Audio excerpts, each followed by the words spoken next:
Este hombre dice ser un patriota, pero odia a todos en su país. Este hombre cuenta chistes para parecer gracioso, pero solo sabe reírse de la desgracia ajena. Este hombre dice que está en contra de la corrupción, pero es un mentiroso profesional. Dijeron que con este hombre todo sería diferente, pero todo cambió para peor. Este hombre no es quien crees. En Brasil, este hombre fue elegido, y fue una pesadilla. Argentina no necesita pasar por esto. En estas elecciones no te equivoques. Argentina, decime qué se siente. Chocante, quer dizer, é a cooperação entre a extrema-direita brasileira e a extrema-direita argentina. Por exemplo, Brasil Paralelo, impulsionando filmes de propaganda do Javier Milei.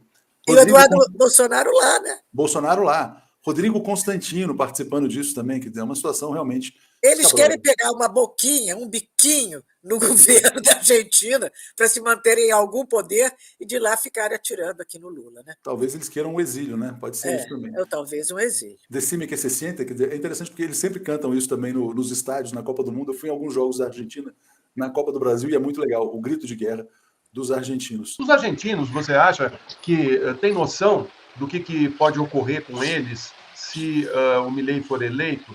Eu vi que a propaganda do Massa fazia uma associação da imagem do Milei com a do Bolsonaro. Eles sabem o que ocorreu com o Brasil por conta do Bolsonaro? Há esse medo, esse temor do país desandar? Ou essa questão da falta de segurança, que é um problema aí na Argentina, e a economia estão deixando as pessoas sem perspectiva e estão caindo nesse ponto do vamos botar fogo em tudo, que é melhor queimar tudo e destruir tudo?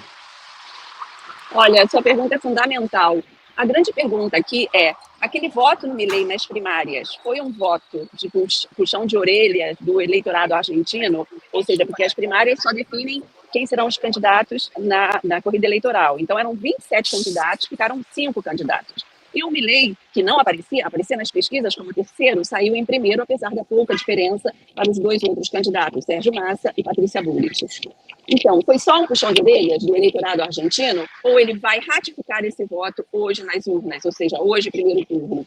Eu estive nos últimos dias, contei já para vocês, mas só para lembrar, eu estive em Mar del Plata, eu estive em La Plata, eu estive em Entre Rios, Córdoba, fui à periferia de Buenos Aires, eu ouvi muita gente dizendo que vai votar em Milei. Então, é um momento em que o eleitor, o que ele demonstra, e vamos ver se isso será ratificado nas urnas, o eleitor argentino parece demonstrar um cansaço, tanto do peronismo, kirchnerismo, o kirchnerismo é um braço do peronismo, quanto em relação ao macrismo, que foi o ex-presidente Macri.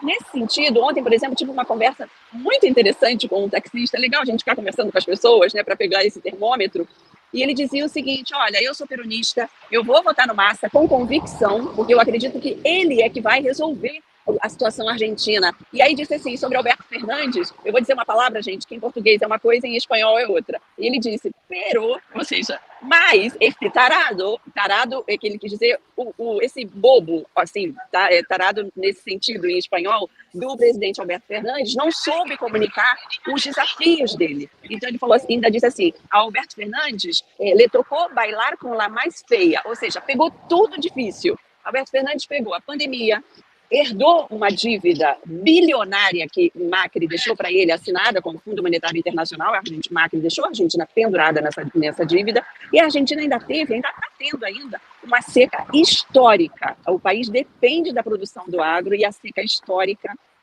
provocou uma forte queda na geração de divisas no país, o que contribuiu para alimentar a inflação. Então esse eleitor disse, eu vou votar no Massa, porque apesar de tudo isso, eu entendo o que aconteceu e lamento que o presidente não tenha comunicado à população da forma correta sobre os desafios que a sua gestão viveu.